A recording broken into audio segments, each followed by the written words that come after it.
1-2 دن میں الیکٹرانک دستخط ہو سکتے ہیں۔ امریکی صدر ڈونلڈ ٹرمپ کی G7 اجلاس کے بعد پریس کانفرنس۔ کہا ایران سے معاہدہ نہ ہوتا تو آبنہ ہرمز نہ کھلتی اور بم گرتے رہتے۔ وہ معاشی تباہی نہیں دیکھنا چاہتے تھے۔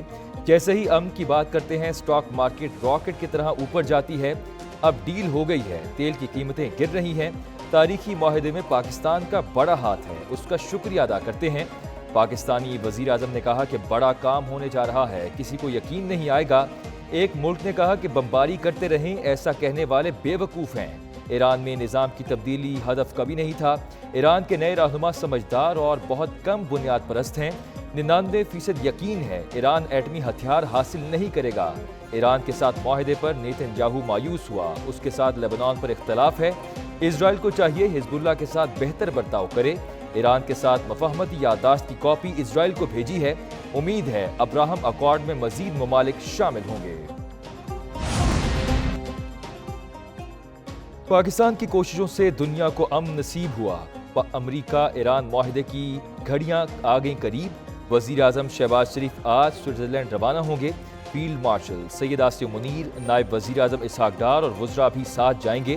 پاکستان جمعے کو برگن سٹاک ریزورٹ میں ہونے والے معاہدے کی میزبانی کرے گا۔ پاکستان کا ابتدائی وفد امریکہ ایران مفاہمتی یادداشت پر دستخط کی تقریب میں شرکت کے لیے سوئٹزرلینڈ پہنچ گیا۔ سیکرٹری خارجہ آمنہ بلوچ کی سربراہی میں وفد میں چیف آف پروٹوکول اور دیگر اعلیٰ حکام شامل۔ وفد برگن سٹاک ریزورٹ میں مفاہمتی یادداشت پر دستخط کی تقریب کے انتظامات کا جائزہ لے گا۔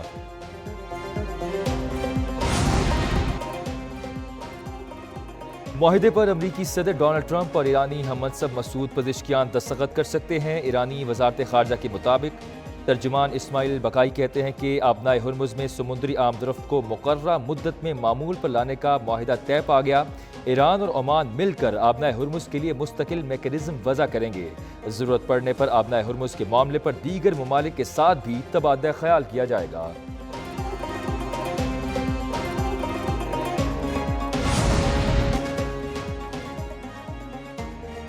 ایران نے اچھا رویہ نہ دکھایا تو اسے مرات نہیں ملے گی۔ سینئر امریکی عہدیدار نے کہا کہ امریکہ ایران میں ماضی کے مقابلے میں کہیں زیادہ کڑا جوہری معائنہ نظام چاہتا ہے۔ مفاہمتی یادداشت کے تحت ایران خطے میں پراکسیز اور ایجنٹس کی سرگرمیاں روکنے کا پابند ہوگا۔ حزب اللہ کا کوئی بھی حملہ امریکہ ایران مفاہمت کو خطرے میں ڈال دے گا۔ معاہدہ ناکام ہوا تو صدر ڈونلڈ ٹرمپ طاقت سمیت تمام آپشنز استعمال کریں گے۔ حتمی معاہدہ ہونے تک امریکی فوج ایرانی سرحدوں کے قریب تعینات رہے گی۔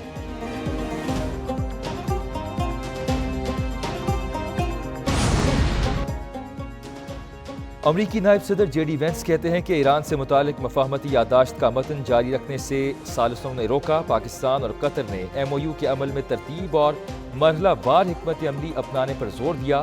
عرب اور مسلم دنیا میں بعض حساس پہلوؤں کا احترام ضروری ہے۔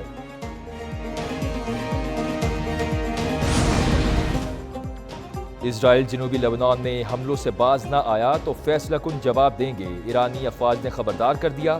کہا 2 دن میں اسرائیل نے لبنان میں جنگ بندی کی 84 مرتبہ خلاف ورزی کی۔ ٹرمپ کے جنگ بندی کے دعووں کے باوجود صورتحال میں بہتری نہیں آئی۔ اسرائیلی یک طرفہ کارروائیوں کو برداشت نہیں کیا جائے گا، کسی بھی جارحیت کا مقابلہ کیا جائے گا۔ اسپیکر باقر کالیباف نے کہا کہ ایران کو تصادم سے نکل کر معاشی ترقی پر توجہ دینی ہوگی۔ لانچر چلانے والوں سے محاذ سنبھال کر ملک بنانا ہوگا۔ چین کو یقین دلانا ہوگا کہ ایران حقیقی پارٹنر ہے۔ سربراہ قومی سلامتی کمیٹی ابراہیم عزیزی نے کہا کہ امریکہ کو اپنی شرائط پر مذاکرات پر مجبور کیا۔ امریکہ کو لبنان جنگ کے خاتمے کا وعدہ پورا کرنا ہوگا۔ خطے کی صورتحال معمول پر آنے پر معاشی ثمرات عوام کو منتقل کریں گے۔ دیگر ممالک کی طرح پاکستان میں بحران نہیں آیا۔ وزیر اعظم شہباز شریف کی مسلم لیگ نون کی ارکان قومی اسمبلی سے ملاقات میں گفتگو۔ کہا کشیدگی کے آغاز سے ہی پوری ٹیم خلوص نیت سے سرگرم رہی۔ فیلڈ مارشل سید آصف منیر، اسحاق ڈار اور محسن نقوی نے کردار ادا کیا۔ دیر پا امن سے ہی پاکستان اور دیگر ممالک کی ترقی کا خواب پورا ہوگا۔ جس قدر ہو سکا بجٹ میں عوام کو ریلیف دینے کی کوشش کی۔ بجٹ میں خواتین کو خود مختار بنانے کے لیے اقدامات شامل ہیں۔ چین کا امریکہ ایران جنگ بندی کے پائیدار نفاذ پر زور۔ چینی وزیر خارجہ وانگ یی کہتے ہیں کہ تمام فریقین کو خطے میں پائیدار سلامتی کی بنیاد رکھنی چاہیے۔ عالمی نظام میں بڑھتی ہوئی غیر یقینی صورتحال تشویشناک ہے۔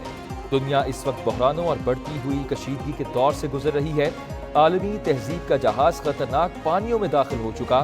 اقوام عالم کو غیر متوقع اور سنگین چیلنجز کا سامنا ہے۔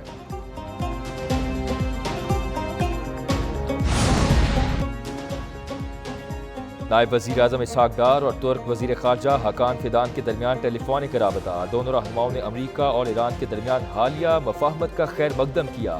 19 جون کو سوئٹزرلینڈ میں متوقع معاہدے پر تبادلہ خیال۔ برگن اسٹاک میں مفاہمتی یادداشت پر دستخط کو اہم پیش رفت قرار دیا گیا۔ ریجنل 4 وزرائے خارجہ اجلاس کی تیاریوں پر مشاورت۔ پاکستان اور ترکی کے برادرانہ تعلقات مزید مضبوط بنانے کے عزم کا اعادہ کیا گیا۔ اسحاق ڈار اور مصری وزیر خارجہ میں ٹیلی فونک رابطہ۔ معاہدے کی پیش رفت اور MOU پر دستخط پر تبادلہ خیال۔ سندھ میں تنخواہ اور پینشن میں 7% اضافہ۔ کم از کم اجرت بڑھا کر 43,000 روپے مقرر۔ وزیر اعلی سندھ مراد علی شاہ نے آئندہ مالی سال کا 3,562 ارب کا بجٹ پیش کر دیا۔ سندھ کے بجٹ میں کوئی نیا ٹیکس عائد نہیں کیا گیا۔ عوام اور کاروباری طبقے کو ریلیف فراہم کرنے کا عزم۔ کراچی میں سندھ انٹرنیشنل فائنینشل سینٹر قائم کرنے کا اعلان۔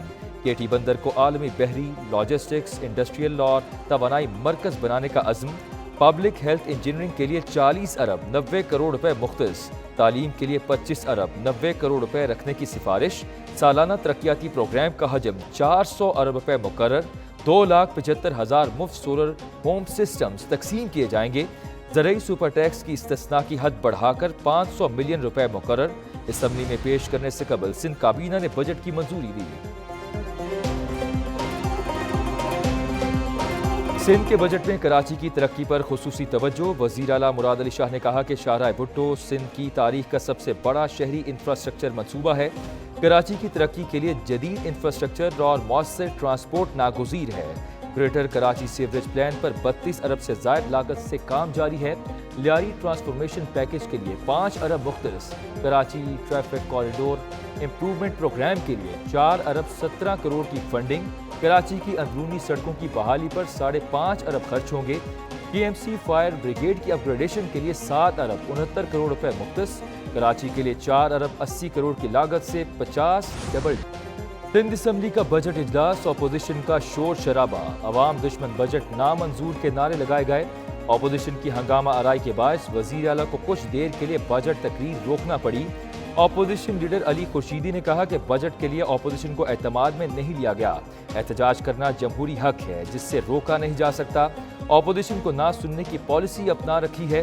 اسپیکر اویس قادر شاہ نے کہا کہ بات کرنے کا موقع دینے کو تیار ہیں۔ اپوزیشن ارکان نے اجلاس کا بائیکاٹ بھی کیا، حکومت نے منع لیا۔